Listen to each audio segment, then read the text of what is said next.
Muito bem. Vamos ler este último parágrafo para nós darmos continuidade. A queda do desrespeito, ou melhor, perdão, a queda do respeito, que todos se devem.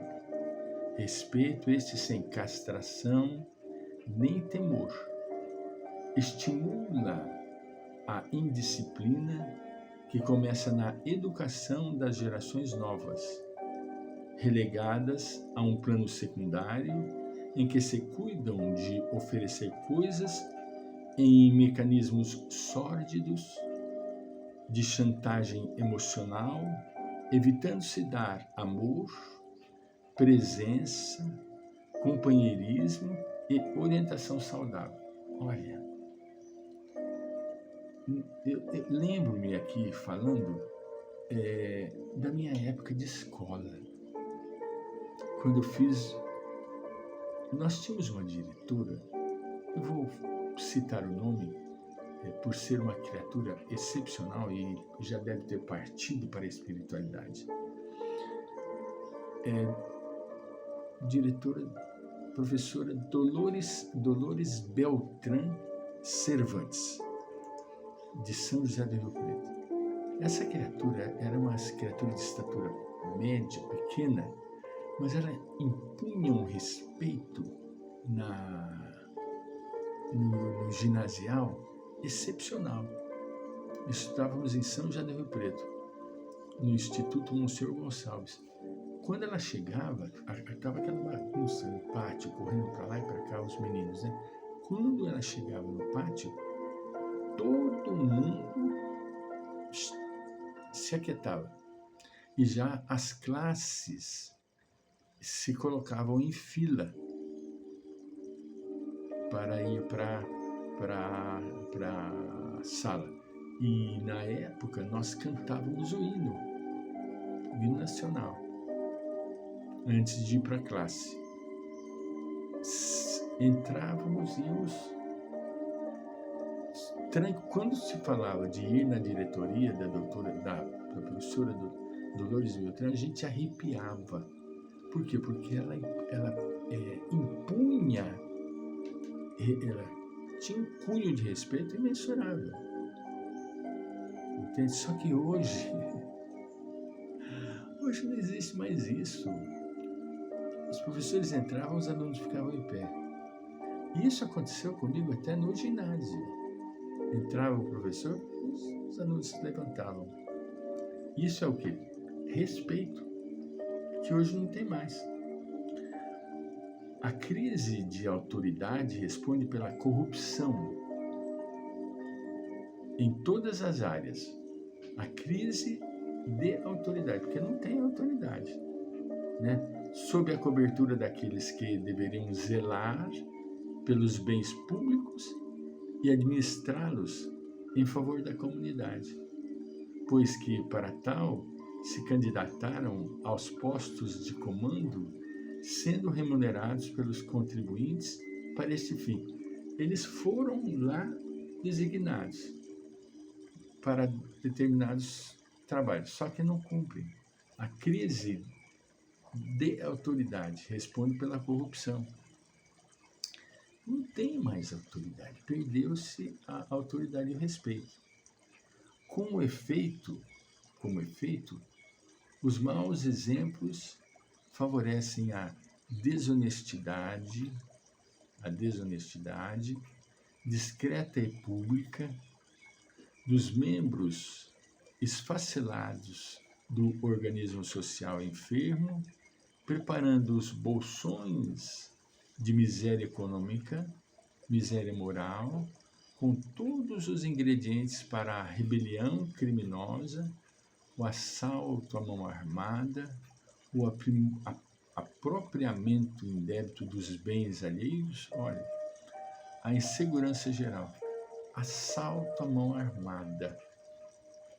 Isso parece um filme, mas é um fato real. O que se nega em compromisso de direito é tomado em mancomunação da força com o ódio. Veja bem, hoje o acesso a uma arma é a coisa mais comum. Encontra-se clandestinamente sendo vendida. As pessoas compram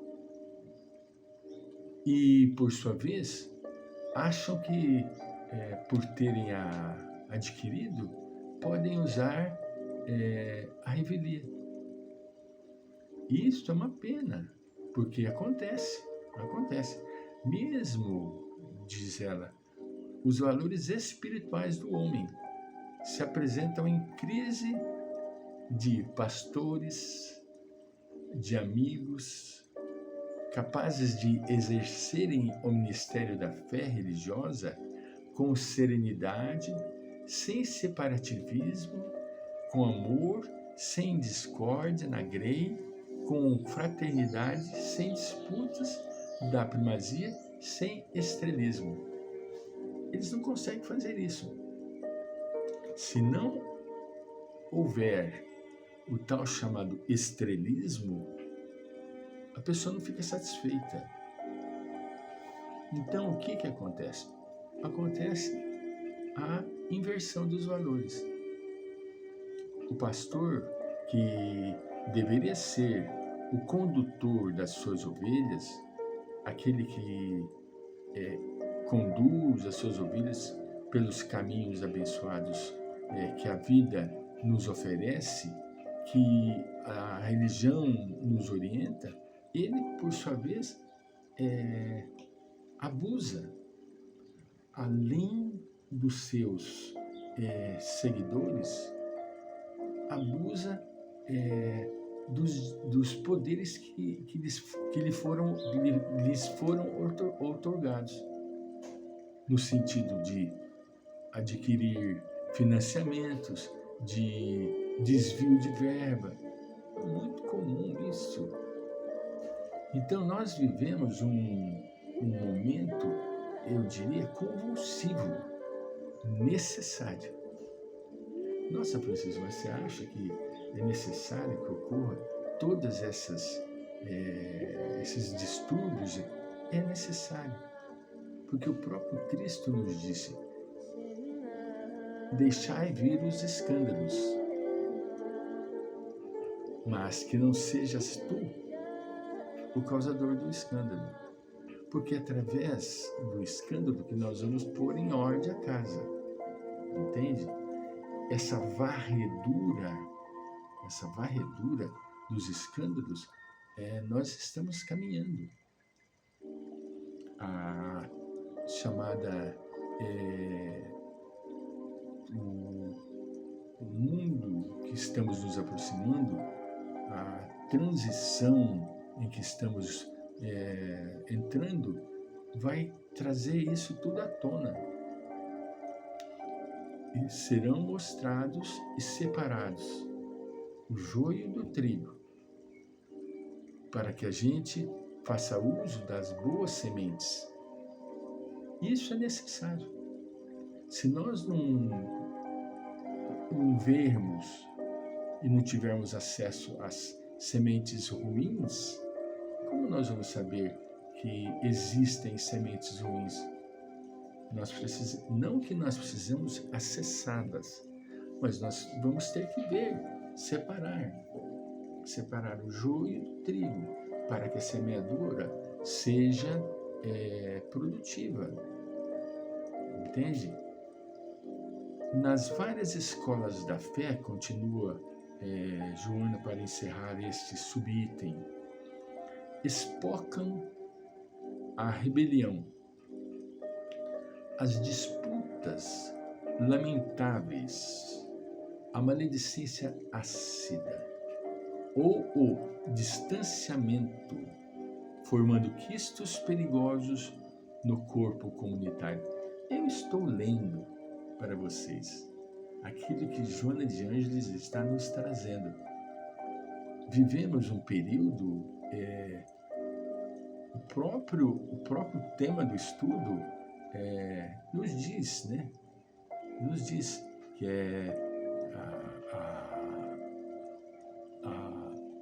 insegurança, a insegurança é uma coisa que está se imiscuindo em todos os meios. Consequentemente, ela vai trazer crises. E essas crises são necessárias. Do contrário, nós não conseguiremos identificar a necessidade da mudança. A crise é necessária para que estejamos prontos para a mudança. Entende? Isso é fundamental. Nós só estaremos prontos quando nós nos conseguirmos passar por esse momento de crise. Nos sentirmos livres, não é? Libertos, porque nós identificamos, nós conseguimos separar o joio do trigo. E, por sua vez, essa separação é tão bendita que o próprio Cristo nos ensinou isso.